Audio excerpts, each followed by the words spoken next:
Iran ते America ऐं Israel जे हमलनि जे रद्दअमल में कराची में एहतजाज कयो पियो वञे। मुख़्तलिफ़ जेकी तनज़ीमूं आहिनि उन्हनि तरफ़ां जेको आहे अमेरिकन कौंसल खाने ॾांहुं मार्च कयो वियो। मुज़ाहिरीन जो हिकु वॾो अंगु हिते अमेरिकन कौंसल खाने पहुतो ऐं मशरियल जेकी मुज़ाहिरीन आहिनि उहे कौंसल खाने जे अंदरि घिड़ी विया। इतलाती पुलिस जी वॾी नफ़री हिते पहुती ऐं तक़रीबन सॼे शहर मां पुलिस जी नफ़री तलब कई वई ऐं उनखां पोइ पुलिस लाठी चार्ज ऐं शेलिंग जो अमल शुरू कयो। हिन वक़्तु हीउ जेको सॼो इलाइक़ो आहे उहो जंग जो मैदान बणियल आहे। मुज़ाहिरीन जेके आहिनि उहे दीवारूं टुपे कौंसल खाने जे अंदरि घिड़ी विया ऐं हीअ हिते जेको रोड ते फ्लाईओवर आहे उन हेठियां ट्रैफ़िक सेक्शन जी पोस्ट आहे। उन चेक पोस्ट खे बि जेको आहे सेक्शन ऑफिस खे बि जेको आहे मुज़ाहिरीन बाहि ॾेई साड़े छॾियो आहे। हिन वक़्तु मुज़ाहिरीन तरफ़ां न सिर्फ़ु पथराव कयो पियो वञे पर हवाई फायरिंग जो सिलसिलो बि हलंदड़ आहे।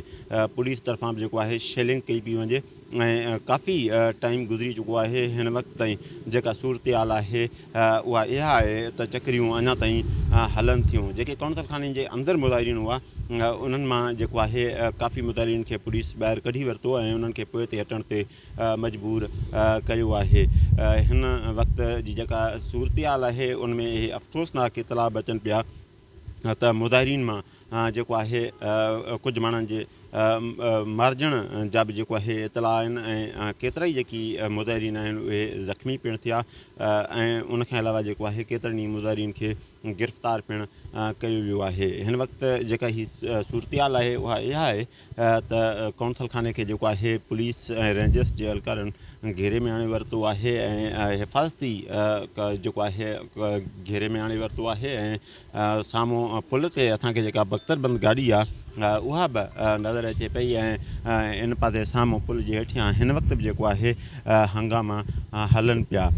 हिन वक़्तु ताईं पुलिस ऑफिशर्स गिरफ़्तारियुनि जी तस्दीक न कई आहे ऐं केतिरियूं गिरफ़्तारियूं थियूं, केतिरा माण्हू मुज़ाहिरीन जेके आहिनि उहे ज़ख़्मी थिया या जेकॾहिं को मुज़ाहिरीन मां जानी नुक़सान बि थियो त उन जा इहे अंग अखर आहिनि अञा ताईं साम्हूं न अची सघिया आहिनि। हिन वक़्तु जेको सॼो फोकस आहे उहो इहो आहे त कौंसल खाने जी हिफ़ाज़त करे सघिजे ऐं मुज़ाहिरीन खे हितां जेको आहे हटाए सघिजे।